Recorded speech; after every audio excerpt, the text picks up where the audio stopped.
What is up, guys? In today's video, I'm going to be talking about how to fight the island in Fortnite Chapter 4 Season 2. I've talked about this in several different videos, but I still get asked about it quite regularly when I'm streaming on Twitch or just in comments on my YouTube videos, so I thought I'd make a specific video just for this. That way I could help the people that haven't seen me talk about it in other videos. If you guys do enjoy this video, find it helpful or informative, remember to give it a like, subscribe if you like to see more, and comment down below what you're struggling with most in Fortnite Chapter 4 Season 2. So, the island is incredibly important. If you guys don't know, it spawns in 4th zone.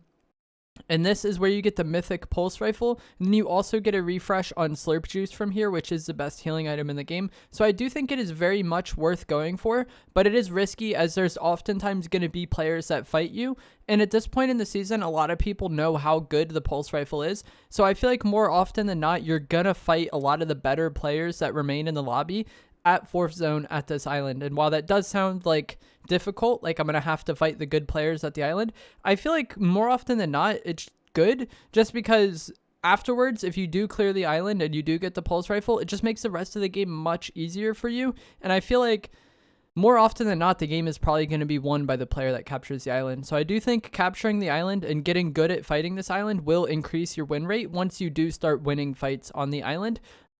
For starters, I feel like getting there first or getting there early is very important. The island spawns at 4th zone, like I said, so you can look and see when it's going to spawn. It spawns at the same exact time every game. So if you're like in 3rd zone and you don't really have much going on, you probably just want to get towards the middle of the map. It does have a few set locations where it can spawn. I'll hopefully have a screenshot of that on screen now if I can find it, but it's basically just a lot of them are towards the middle of the map. So going towards the middle of the map, or whatever edge is the center of the map in your particular zone, because sometimes, you know, just directly center won't be in zone. And if you know where it can spawn, your options of where it possibly can be very narrowed down by the zone. So going to where you think or close to where you think it's going to spawn will make it to where you can get there really easily when it does end up spawning up. Because when it spawns in, it shows where it is, and then there's still like a brief delay before it comes in. But if you're there already, one, your katana is going to be on charge when it spawns in, which is nice, because like if you're far from it and you have to use your katana dashes constantly just to reach the katana, or just to reach the island, and then you get there with no katana uses, that's not ideal. And then also just getting there early makes it much easier to kind of have control of the island. I feel like for the most part, while you're capturing the flag, you just want to have your katana out, and then whenever you hear somebody zipline or rift, or if somebody's katana spamming themselves, then you can just katana to the top of the house, and it makes it very easy to hold them from there. So the 3 ways, like I said, that people can get on the island are from the ziplines, from the rifts, and from just katanaing themselves. But this is less common, and I'm not even necessarily sure if people can just do this or if it depends on like the terrain around the island, because I usually just take the zip lines myself. When you're capturing it, you don't really want to stress it that much. Like, you want to play for control of the island, I think, more than anything else. So if nobody is pushing you and nobody is contesting you, then sure, get on the flag and capture the point. But first priority is just defending yourself and defending the island, I think, because you'll get it eventually if you eliminate all the players that try to contest you, you know? And when you do capture the flag, it doesn't go down if you get off. And if you get off the point and another player gets on the point, it doesn't reset your progress or anything. So it's not like you need to stress. You just want to play for control of the island more so than anything else. If you're playing solos, like I said, just sit on the point with your katana out and get ready to katana to the roof of the house. If you're playing team game modes, it doesn't capture faster based on how many people are on it. So you could have like 3 people chilling on the house and then 1 person on the flag, and that's fine. You just want to be on the house when a fight breaks out. If a player is ziplining, you could just pre-aim the top of the zipline and fry them as soon as they come up. Pretty much every time someone ziplines, after they finish the zipline, they get knocked a little bit higher than the zipline pole itself. Once you're used to dealing with this, you'll know the point at which they're going to be. And you can oftentimes just pre-aim that and then fry them immediately as soon as they get on the island, and it's a super easy kill. When people rift, it's a little trickier, because you get into like a weird like catch-22 situation where you want to get damage on the person rifting. That would be great if you have them somewhat weak by the time they land on you, but you also don't want to have to reload your spray weapon when they get on you, and then you also don't want to be on the wrong weapon when they immediately land on you. So if I see the person that rifts and they're kind of gliding slowly, I'll often take AR shots at them and then try to switch to my pump well in advance before they're going to land on me. This timing is important. If you're cutting it too close and they land on you when you're swapping, that kind of gives them an advantage. Like, you definitely want to be on your shotgun and be ready to shoot at them the moment they land. So if they're just diving straight at you, I just really wouldn't worry that much about getting AR tags on them. You can maybe shoot a shotgun shot at them when they're at a range such that you'll be able to shoot again by the time they land. This probably isn't going to be the best damage shot because the Havoc pump doesn't have that much damage, but like 40 or 60 free damage on the player is nice to have to start the fight. But it's really just the like main priority should just be being prepared for the fight when it happens. I've seen a lot of players kind of be too concerned about getting AR tags on the Rifter, and then this causes the Rifter to like have their gun out right away, or like the person who is going for the AR tags to not have their shotgun out right away, and it makes it to where the Rifter kills them. And then I've also seen situations where the person on the house shoots their SMG at the Rifter, and this sounds good because you'll be like, okay, I still have my SMG, it's a close range weapon, I have that out when they land on me. But what this often ends up being is like you waste all of your SMG ammo when they're in the sky, and then you have to reload it when the fight actually happens. So if you can get some damage on the Rifter as they're rifting, that's great. If not, it's not the biggest deal. You just want to be prepared for the fight that's going to occur, because that fight is going to happen. You're probably not just going to 250 them out of the sky.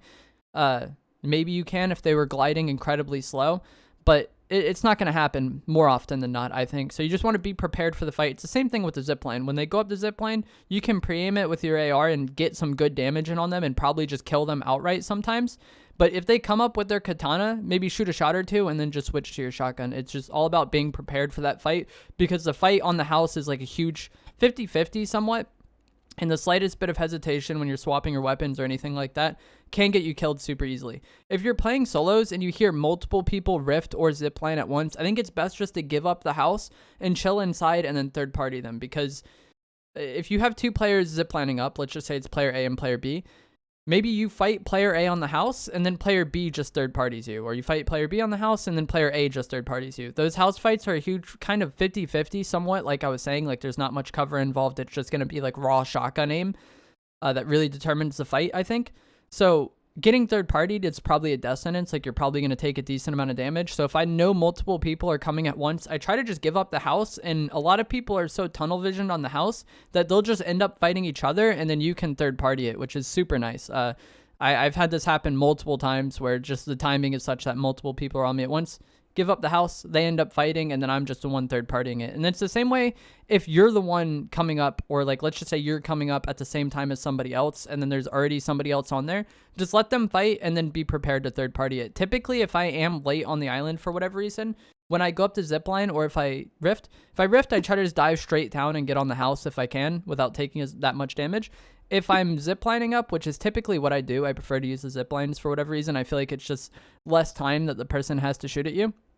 You want to zipline up and then just immediately katana at the house, because like I was saying before, the person on the house does have a decent advantage on you when you zipline up, but a lot of people aren't that smart with this, and they're like, I've noticed for whatever reason, oftentimes when I have to take the island from somebody else, people are so stressed about capturing the flag that they kind of just sit down there and then try to use that tree as cover and give me the house for free. So that's why I was saying don't stress about capturing the flag. You can get that done in your alone time when you've eliminated the other players that are contesting the island.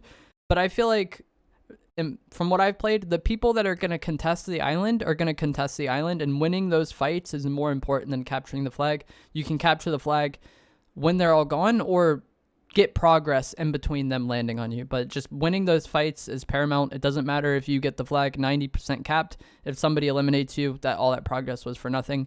And like I was saying, you're often going to fight the better players on the island, so winning these fights gives you a huge chance to win the game. I think more often than not, if you do get into a fight on the house, and the player gets away for whatever reason, like they drop down into the house or they go into that bottom part underneath the house, I typically just let them be. Like, I'll just start capturing the flag again and then hope they come out. Chasing somebody into the house or chasing them into the mine is not good, in my opinion, because oftentimes there's like so many corners for them to get around, not only which will break line of sight, but this is just corners for them to play right shoulder peek on. And if they have a mythic Havoc pump shotgun, it doesn't matter how much of a damage advantage you have, they can one pump you. So Unless the person is incredibly weak and I think I have good enough timing chasing them that they're not going to get around the corner, then maybe I'll go for it. But once they get around the corner, I think it's just best to let that person just chill there for now. Oftentimes it works out for whatever reason. They just kind of do nothing down there, and then I capture the point. And if you do have the point close to being captured when someone goes down there, you can just go and finish it, because this will mark them for you and make that fight much easier.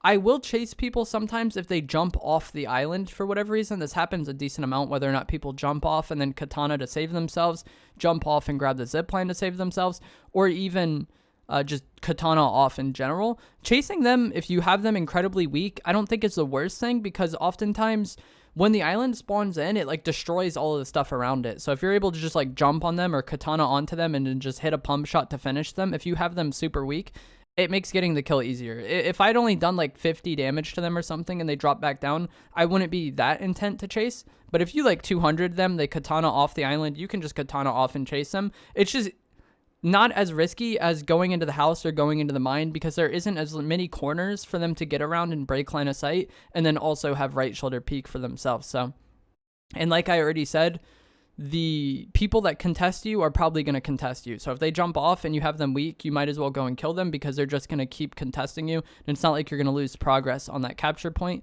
And you'll still just get it done when you get it done. And then you'll have the mythic pulse rifle, which is an incredibly good weapon. And you'll have some refreshes on slurp juice, which is the best healing item in the game right now, going into endgame. And then also you will have eliminated a lot of the more proactive players in the lobby, making endgame even easier. But that is going to be it for today's video. I hope you found this helpful or informative. If you did, remember to give a like, subscribe if you like to see more, and comment down below what you've been struggling with most in Chapter 4 Season 2. And I'll see you in the next one. Thanks for watching.